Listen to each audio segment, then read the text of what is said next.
Hi guys, I am here today to talk to you about another Man Booker long-listed book, this one being Satin Island by Tom McCarthy. Now, when we read any book, we bring to it the knowledge of every book that we've read before it and all of our experiences in life too, but that is particularly true with this book here. This book isn't really just about the book, it's about what you as a reader bring to the table while you're reading it, and therefore every reading of this book is going to be vastly different, because what this book basically is a series of triggers to spark off discussions about philosophy and history and what makes us who we are. This is a book about a kind of social experiment, and the book itself is kind of a part of that social experiment. As usual with all of my Man Booker book reviews, I am not going to be spoiling it for those who haven't read it yet, but with regard to this one, I don't think I really could spoil it for you because, as you might have guessed from what I'm saying, it doesn't really have much plot. It's not entirely fiction either, but then I'm not sure what novel really is. The narrator is a man called U, which is spelt the letter U, and he is a social anthropologist, which means that it's his job to piece together the dots in our society to work out why people buy certain products, why they search for certain things online, and report that back to businesses so that they can make strategies for the future based on what we've done in the past. So for instance, outside of this book, in real life, as they did some research, I know, and they realised that dads were running into supermarkets to buy nappies while their wives waited with their child in the car outside. So they decided to move the beer next to the nappies in the aisle, and voila, they sold more beer. So that's what U does. That's his job, to look at data, discover patterns, and report back to businesses. So the people that he works for decides to give him this huge project where he has to basically document all of humanity. It's a big project to try and like decode what it means to be human, and he thinks that that means that he has to know everything. He has to record everything about humanity ever. So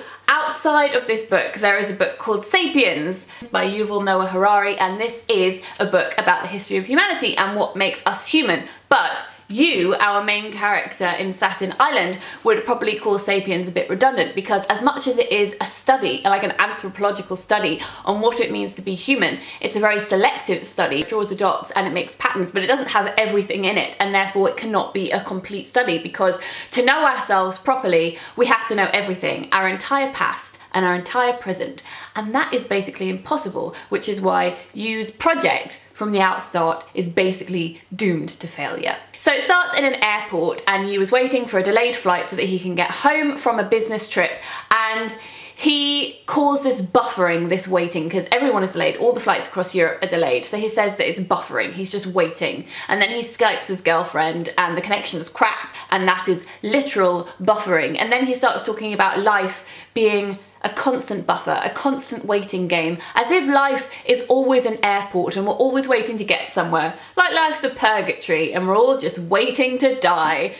Isn't that cheerful? So whilst he's waiting in the airport, he decides to watch the news, which is being broadcast to everybody who is waiting for planes, and it flicks from atrocities and disasters all around the world to victorious football matches and whatever the news broadcasting company deems to be important at that given moment. I think that this book is very relevant to actually what is happening now with regard to Syrian refugees as well. He notices that as the night goes on, the disasters become less and less on television, and we focus more on like the local things that are important to us. And is that really important? Is news in itself, as much as it's reporting around the world, censored because it doesn't contain everything? And of course it is, of course it's censored. And who controls that? You can say it's the government, or you can say that it's the TV companies, but also it's us, because we can make the effort to go and find out more about these things happening around the world, but we don't, because socially we often keep to the things that are close by us, and sometimes it is difficult, or we don't want to try and understand things that are happening further away. This book highlights the divides that we put up between races and between cultures and countries, and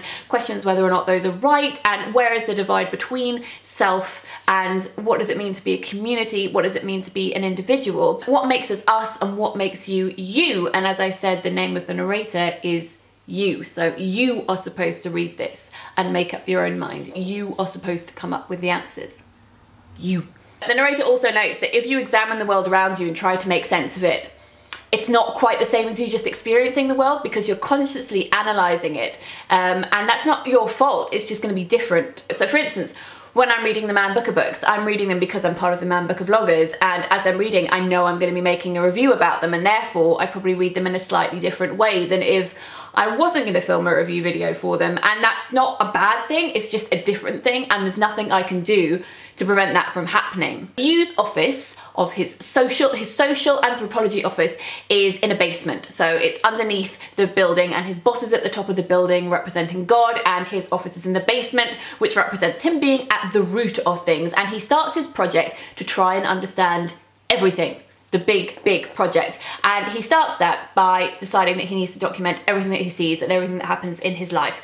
And the first thing that he saw was an oil spill on the news in the airport, so he decided to then go and do some research into oil spills around the world. So we have this imagery of oil, which is of course us. It's our history, it's crushed fossils, and it is sprouting out from under the ground into the sea, polluting everything. So the oil is our history, so our history is infiltrating our present. The oil symbolises how we as a society are continually destroying ourselves over and over again, bringing our society down from within, and that is also reflected by the fact that Hugh's friend Peter has cancer. His cells are attacking him from the inside. The book really reminded me of things like Cloud Atlas and the Stone Gods by Jeanette Winterson, so how the same characters appear again and again throughout history, how everything is cyclical, how we are just repeating things that we've done again and again and again. So after looking at oil, Hugh decides then to look at parachutes, because that was also on the news. A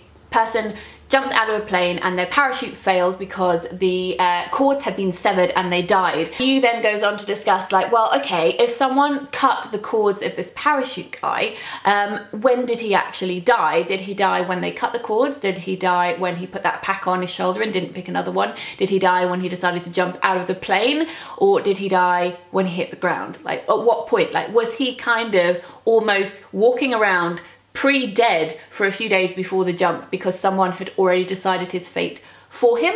And that sparks off all kinds of philosophical discussion. It's like the famous Schrodinger's cat. So when a cat is in a box and we can't see it, it is both alive and dead at the same time until we open the box and one of those realities disappears and we are left with what we see. So that then leads us on to a reader to think, okay, then when do we exist and when does life begin? So have we all existed in some kind of alternate universes since the beginning of time? We exist because a series of things have happened before us to make us exist. So we've always existed as a possibility, but now we are our own reality. Weirdly, that also made me think of things like TweetDeck and scheduled posts on social media.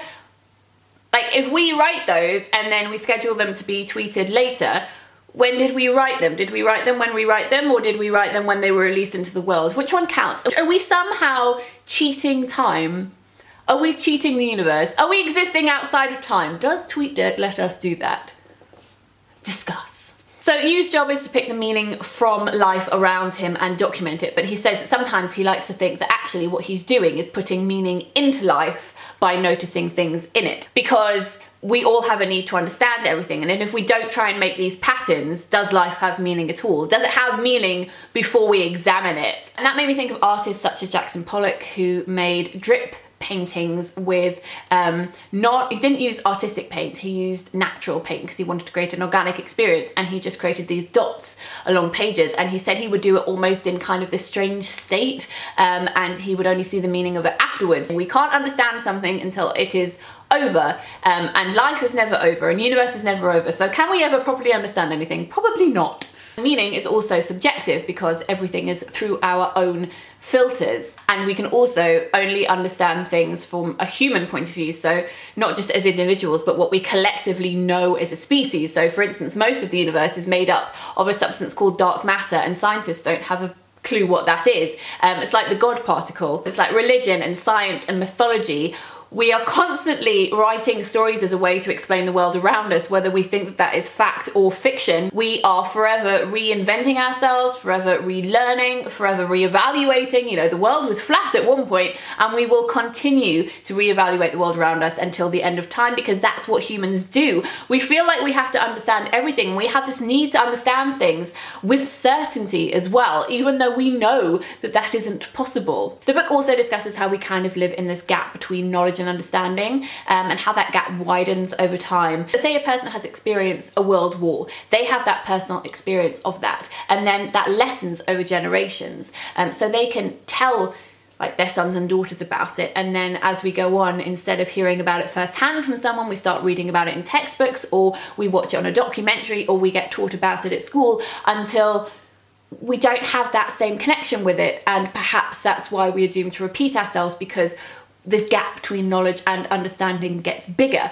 So when we talk about giving life meaning and the things around us meanings and trying to join the dots and make sense of it all, McCarthy's kind of laughing at us as well, because that's what we have to do as a reader. We have to join the dots within this book and create a meaning for ourselves within this book, because this book is not linear. It just sparks off philosophical discussions, and that is down to us really to continue that discussion and say what we think from our point of view. So in a way, we are helping him create this project. We are giving meaning to this book as we read it, which is what he is doing to things as he studies them within the book. It's really weird. It's like a box within a box. So sometimes things happen in life that actually have no bearing or relation to each other, but we make those links because that's what humans do. We make links. So for instance, recently I've been feeling that I'm walking around in a bit of a Man Booker haze, because as well as other work that I'm doing, I've been reading the Man Booker books. So yesterday I was walking to work at the bookshop where I work, and I was walking past this guy who put this sign in front of my face and said, "If you walk past me, you are consenting to be in the film of The Sense of an Ending." And they were filming it at the end of the street next to Highgate Tube Station, and there was no other way for me to get to work apart from through that street. So I just had to nod and walk past him, and possibly became a walking extra in the film adaptation of The Sense of an Ending, a Man Booker Prize winning book.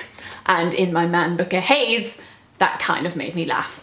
This book is not for everybody. If you like linear plots and if you like character development and things to be really rooted, you will not like this book. But if you like philosophical discussions, if you like things like the Stone Gods or Cloud Atlas, or if you like Some or Einstein's Dreams, then this book probably is for you. It's really interesting. I've really enjoyed it, and for what it's worth, I gave it 4 out of 5 stars. There were some bits I liked more than others. I particularly liked at the end where his girlfriend was telling him about a memory that she'd never told anyone before from back in her youth, and she experienced something inside a room, and she told him about it, and as she told him about it, it was like the memory was being released from that room. The memory was like Schrodinger's cat. It existed and not existed inside her until she let it go, and they could both examine it together and look at it, and for it to become their own reality. It became something else when she talked about it. So when we don't talk about our memories and how we feel, then we're not quite existing, or we are existing and we're not existing, and we're kind of between states. We should talk about things, we should discuss memories, we should form connections, we should join the dots, because that's what it means to be a human. So I found this book really fascinating. If you guys have read it, or if you've ever read something that you think is similar to this, then let me know. Tell me about them and let us create and join the dots. Let me know if you would like to read this one, or if you have read it, your thoughts down below. Let me know, because I bet all of our reading experiences are very, very different. Let's chat, let's talk. I will speak to you guys soon. The next book that I will be discussing will be Anne Tyler's book. I will speak to you later. Lots of bookish love.